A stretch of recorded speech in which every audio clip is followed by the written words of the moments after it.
YouTube Tamil வணக்கம். முகமது அல் பாரா Hamas அமைப்பினுடைய தலைவர் ராஜினாமா செய்தார். இப்பொழுது பாலஸ்தீனம் காசாவை ஆட்சி செய்து கொண்டிருக்கின்ற அவசர தற்காலிக குழு 15 பேர்களை கொண்ட ஹமாஸ் அமைப்பு உறுப்பினர்களினால் உருவாக்கப்பட்டிருக்கின்றது. இந்த அமைப்பை முற்றாக கலைத்து அனைவரும் ராஜினாமா செய்வதாக ஹமாஸ் அமைப்பு அறிவித்திருக்கின்றது. இது கடந்த 8 மாதங்களுக்கு முன்னதாக அமெரிக்க அதிபர் டொனால்ட் ட்ரம்பினால் முன்னெடுக்கப்பட்ட பேச்சுவார்த்தையில் ஏற்பட்டிருக்கின்ற ஒரு முக்கிய திருப்பமாக அமைந்திருக்கின்றது.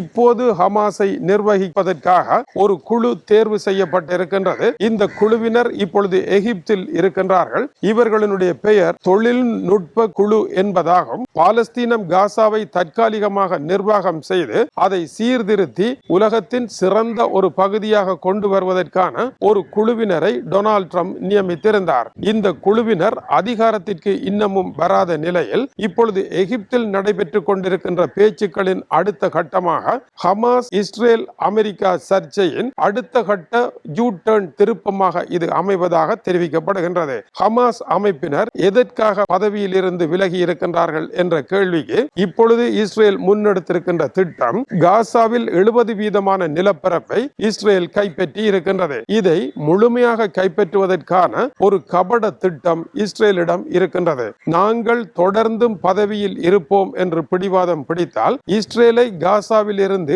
வெளியேற்ற முடியாது. இஸ்ரேலுடன் போர் புரிந்து வெளியேற்றுவது அல்ல, அவர்களை ராஜதந்திர ரீதியாக வெளியேற்ற வேண்டுமாக இருந்தால் நாங்கள் இந்த பதவியில் இருந்து வெளியேற வேண்டும் என்று ஹமாஸ் கூறியிருக்கின்றது. ஹமாஸ் அமைப்பு இன்றல்ல, இந்த பேச்சுவார்த்தைகள் ஆரம்பித்த பொழுது தாங்கள் பதவியில் இருந்து வெளியேற தயார், ஆனால் இஸ்ரேலும் அதுபோல வெளியேற வேண்டும் என்று தொடர்ந்து வலியுறுத்தி வந்தார்கள். அந்த வலியுறுத்தலின் ஓர் அங்கமாக இப்பொழுது அவர்கள் பின்வாங்கி இருக்கின்றார்கள். இதை தொடர்ந்து வரப்போகின்ற குழுவில் இருப்பவர்கள் யார் என்பது திட்ட தெளிவான ஒரு பெயர் பட்டியலாக இல்லை. இருப்பினும் எகிப்தில் பேச்சுக்களை மேலும் முன்னெடுப்பதற்கு இது சிறந்த வழியாக அமையும். ஹமாஸ் அமைப்பை பொறுத்த வரையில் பாத் கட்சியினரை பாலஸ்தீனம் காசாவில் இருந்து விரட்டி அடித்ததன் பின்னதாக அதிகார கட்டிலில் அவர்களே இருந்து வருகின்றார்கள். இந்த இடத்தில் அவர்களுடைய வெற்றிடத்தை நிரவல் செய்ய போகின்ற குழுவில் முன்னாள் பிரிட்டன் பிரதமர் டோனி பிளேயர் இருப்பார் என்று டொனால்ட் ட்ரம்ப் கூறியிருந்தார். அவர் இருப்பாரா இல்லையா என்பது தெரியவில்லை.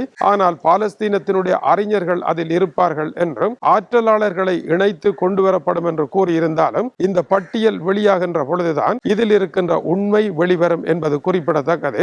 இரண்டாவதாக மிக முக்கியமான விடயம், ஹமாஸ் அமைப்பினர் தங்களுடைய ஆயுதங்களை கீழே போட வேண்டும் என்பது பேச்சுவார்த்தையினுடைய முக்கிய சரத்தாக இருக்கின்றது. ஹமாஸ் அமைப்பு ஆயுதங்களை கீழே போட மறுக்கின்றது. ஏனென்றால் இஸ்ரேல் முற்றாக வெளியேறாமலும் புதிதாக அமைக்கப்படுகின்ற இந்த இடைக்கால நிர்வாக குழு சரியான முறையில் நியமிக்கப்பட்டு சிறப்பான ஆட்சி வராமல் ஆயுதங்களை ஒப்படைப்போமாக இருந்தால் மறுபடியும் ஓர் ஆயுத போராட்டத்தை ஆரம்பிக்க முடியாது. எனவே நம்பிக்கையாக இருப்பது ஆயுதங்கள் தான். அவற்றை நாங்கள் பாவிப்பதா இல்லையா என்பதை அமெரிக்கா முன்னெடுத்திருக்கின்ற அமைதி திட்டத்தினுடைய நேர்மையான செயற்பாடுகளே தீர்மானம் எடுக்கும் என்றும் அவர்கள் குறிப்பிடுகின்றார்கள். எனவே இந்த விவகாரத்தை திருத்த முடியாமல் இருக்கின்றது. இஸ்ரேலை பொறுத்த வரையில் ஆயுதங்களை கீழே போடுவார்களாக இருந்தால் மட்டுமே நாங்கள் வெளியேறுவோம் என்று கூறுகின்றது. இதுதான் இந்த பேச்சுவார்த்தையினுடைய மிக பெரும் முட்டுக்கட்டையாக இருக்கின்றது.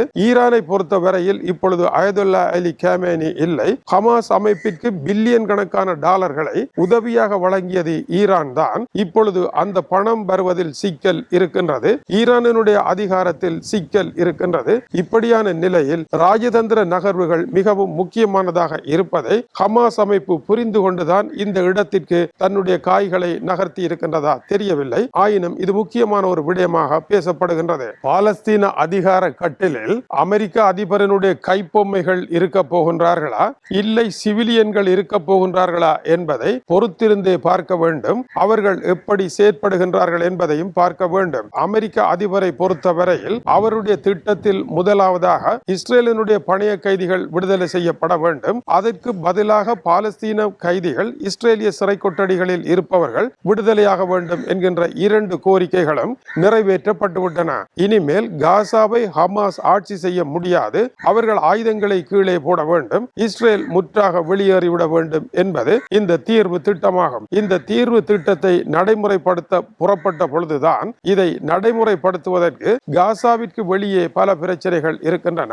அவற்றை தீர்க்காமல் காசா பிரச்சனையை தீர்க்க முடியாது என்கின்ற அடிப்படையில் ஈரான் அமெரிக்க போர் நடைபெற்றதா என்பதையும் வரும் நாட்களே விண்டுரைக்க வேண்டும். இருப்பினும் மத்திய கிழக்கில் ஒரு பிரச்சனையை தீர்ப்பதாக இருந்தால் நிச்சயமாக அதை தீர்க்க முடியாது. அது வலைப்பின்னல் போல பல இடங்களில் பின்னி கிடக்கின்றது. எல்லா இடங்களிலும் மாற்றம் செய்கின்ற பொழுதுதான் ஒரு இடத்தில் பிரச்சனையை தீர்க்க முடியும். ஒரு இடத்தில் பிரச்சனையை தீர்ப்பதனால் மத்திய கிழக்கு பிரச்சனையை தீர்க்க முடியாது என்பதுதான் டொனால்ட் ட்ரம்பினுடைய ஆட்சி கண்டிருக்கின்ற பாடமாகவும் இருக்கின்றது. தொடர்ந்து இணைந்திருங்கள். மேலும் பல சூடான செய்திகள் வந்திருக்கின்றன.